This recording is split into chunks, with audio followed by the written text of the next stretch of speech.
ഇന്ന് ശ്രീനാരായണ ഗുരു മഹാത്മാ അയ്യങ്കാളി ജയന്തി. ഇരു സാമൂഹ്യ പരിഷ്കർത്താക്കളുടെയും ജന്മദിനം വിപുലമായി ആഘോഷിക്കാനുള്ള ഒരുക്കത്തിലാണ് സംസ്ഥാനം. ഗുരുദേവന്റെ 172ാം മഹാജയന്തി ദിനത്തോടനുബന്ധിച്ച് ജന്മഗൃഹമായ ചെമ്പഴന്തിയിലും ശിവഗിരിയിലും മറ്റു കേന്ദ്രങ്ങളിലും വിവിധ പരിപാടികൾ നടക്കും. മഹാത്മാ അയ്യങ്കാളിയുടെ 163ാം ജയന്തി ദിനത്തിൽ ജന്മനാടായ വെങ്ങാനൂരിലും മറ്റിടങ്ങളിലും വിപുലമായ ആഘോഷങ്ങൾ സംഘടിപ്പിക്കുന്നുണ്ട്.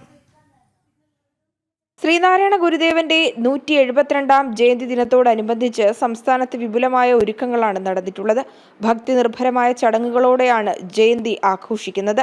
ശ്രീനാരായണ ഗുരുദേവന്റെ ജന്മഗൃഹം സ്ഥിതി ചെയ്യുന്ന ചെമ്പഴന്തിയിലും വർക്കല ശിവഗിരിയിലും വിപുലമായ ചടങ്ങുകൾ നടക്കും. വിശേഷാൽ പൂജകൾ, ഹവനം, സമൂഹ പ്രാർത്ഥന തുടങ്ങിയ ചടങ്ങുകളിൽ നിരവധി ഭക്തരാകും പങ്കെടുക്കുക. തുടർന്ന് നടക്കുന്ന ശ്രീനാരായണ ഗുരു ദാർശനിക സമ്മേളനം മന്ത്രി അഡ്വക്കേറ്റ് ബിന്ദു കൃഷ്ണ ഉദ്ഘാടനം ചെയ്യും.